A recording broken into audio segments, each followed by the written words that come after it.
তেঁতুল পাতা ধারাবাহিকের আজকের পর্বে আমরা দেখতে পাবো যে ধারাবাহিকের শুরুতেই আমাদের তেঁতুল পাতার উঠোনে দেখানো হয় ঝিল্লি খেয়ালি সকল অপরাধ সকলের সামনে তুলে ধরে। তখন বড়মা বলে, তুমি কি ধরনের মেয়ে, এত জঘন্য, কি করে পারলে তুমি এসব করতে? মেজু কাকা বলে, একে কোনোভাবেই এখানে রাখা যাবে না, একে বের করে দাও। তখন অমিত বলে, হ্যাঁ অবশ্যই, ও যে অপরাধ করেছে তার জন্য ওকে হাজতবাস করতে হবে।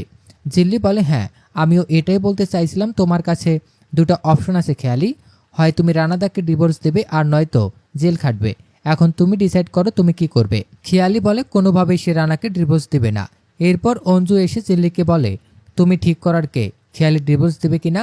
তোমার কথাই সব চলবে নাকি তেঁতুল পাতায়? এটা কোনো নিয়ম নেই যে কাউকে এভাবে বাড়ি থেকে বের করে দেওয়া হয়। ঝিল্লি বলে, হ্যাঁ তেঁতুল পাতায় এটা নিয়ম নেই যে কাউকে বের করে দেওয়া যাবে না, কিন্তু অপরাধীকে তো অবশ্যই বের করতে হবে। অঞ্জু বলে, তোমার কথায় সব কিছু চলবে, তুমি কি এসব বলার?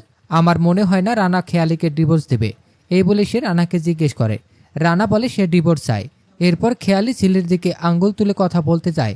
ঠিক তখন রানা এসে খেয়ালিকে বলে, খবরদার, তুমি আমার বোনের দিকে আঙ্গুল তুলবে না। খেয়ালি বলে, কি বলে তোমার বোন? তো তোমার পাতানো বোন জানে কি তুমি কি কি কাণ্ড করেছো? এরপর রানা বলে, হ্যাঁ আমি সকলের সামনে বলতে পারবো আমি কি কি অন্যায় করেছি, কিন্তু তুমি কি পারবে নিজের অন্যায়গুলো নিজের মুখে স্বীকার করতে? এই কথা শুনে খেয়ালি খেপে যায়। রানা বলে, খবরদার চিৎকার করবে না খেয়ালি। এরপর রানা উকিলকে ডাকে এবং ডিভোর্স পেপারে সই করে দেয়। রানা ডিভোর্স পেপারটা খেয়ালির হাতে দিয়ে সই করতে বলে, কিন্তু সে রাজি হয় না। ঝিল্লি বলে, তুমি সই করবে আর নয়তো জেলে যাবে। এরপর খেয়ালি সকলে চাপে পড়ে ডিভোর্স পেপারে সই করে দেয়। চলে যাবার আগে সে সকলকে হুমকি দেয় সে তেঁতুল পাতার কাউকে ছাড়বে না, প্রতিশোধ নেবে সে। এরপর বাড়ির সকলে মিলে ঝাড়ু কুলো দিয়ে খেয়ালিকে বাড়ি থেকে বের করে দেয়। এরপর আমরা দেখতে পাই ঝিল্লি রানার সাথে তার মায়ের মিল করিয়ে দেয়। রানা সকলকে জড়িয়ে ধরে কাঁদতে থাকে। এরপর সে ঝিল্লিকে বলে, রিঙ্কি এবং তুতুল আমাকে যেমন প্রতি বছর রাখি পরায়, তুমিও আমাকে রাখি পরাবে। ঝিল্লি বলে, হ্যাঁ রানাদা, অবশ্যই পরাবো। এরপর অঞ্জু বলে, তোমরা এটা ঠিক করলে না, খেয়ালিকে চটিয়ে সে এই পরিবারের সকলের ওপর প্রতিশোধ নেবে, দেখে নিও। আমি আর যাই করি কখনো তাকে চটাইনি, তাই আমার সন্তানদের ওপর কোনো বিপদ আসেনি। ঋষি বলে, তুমি এটাই সব থেকে বড় ভুল করেছো। কে বলতে পারে তোমার ওপরেও কোনো বিপদ আসলো তখন ঝিল্লির প্রয়োজন পড়লো। অঞ্জু বলে, আমি মরে গেলেও কখনো এই মেয়ের থেকে সাহায্য নিব না। এই বলে সে চলে যায়। এরপর ঝিল্লি পরিবেশ স্বাভাবিক করার জন্য তার বড় মাকে বলে দুপুরেও ধুমধাম করে খাবারের আয়োজন করা হবে। অন্যদিকে অমিত রিঙ্কিকে বলে, কাল আমি যদি তোমাকে কোথাও নিয়ে যাই তুমি কি যাবে? অমিতের মুখে এ কথা শুনে রিঙ্কি অবাক হয়ে যায়। ঠিক তখন ঝিল্লি সেখানে আসে এবং রিঙ্কিকে বলে, কুসকুস হোতা হে, কিন্তু রিঙ্কি কিছু বলে না।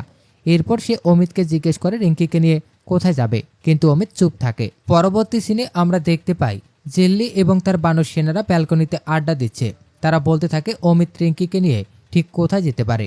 এরপর রিজু এসে বলে, এই কথা যদি দাদা জানতে পারে তাহলে মেরেই ফেলবে। ঝিল্লি বলে, বাড়ির কোনো বড়দের জানানো যাবে না এ বিষয়ে। ঋষিকে তো নয়, কারণ সে জানতে পারলে খুব ক্ষেপে যাবে এবং বলবে নিজেদের ফিউচারের দিকে ফোকাস করো, এসব কিছু ননসেন্স কাজ করানো হচ্ছে। ঝিল্লি এসব কথা বলতে থাকে। ঠিক তখন ঋষি এসে হাজির হয় এবং জিজ্ঞেস করে এখানে কি নিয়ে আলোচনা হচ্ছে। তখন ঝিল্লি ঋষিকে উল্টাপাল্টা বোঝাতে থাকে যে তেমন কিছু না। এরপর ঋষি সকলকে সেখান থেকে ঘুমাতে যেতে বলে। শেষ সিনে আমাদের দেখানো হয় ঝিল্লি মেঝেতে বিছানা পাচ্ছে ঘুমানোর জন্য এবং ঋষিকে বলে, আপনি ঘুমাবেন না? ঋষি বলে, আমার কাজ আছে, আমি পরে ঘুমাবো। তখন ঝিল্লি বলে, আমার রাত জেগে আড্ডা দিলেই দোষ, আর আপনি রাত জেগে কাজ করলে কিছুই হয় না। ঋষি বলে, আমার গুরুত্বপূর্ণ কাজ আছে, আমি কাজ সেরে ঘুমাবো, তুমি ঘুমিয়ে যাও। তখন ঝিল্লি দুষ্টমি করে বলে, আপনি কি আপনার এক্সের সাথে কথা বলবেন? এই কথা শুনে ঋষি বলে, হোয়াট ননসেন্স।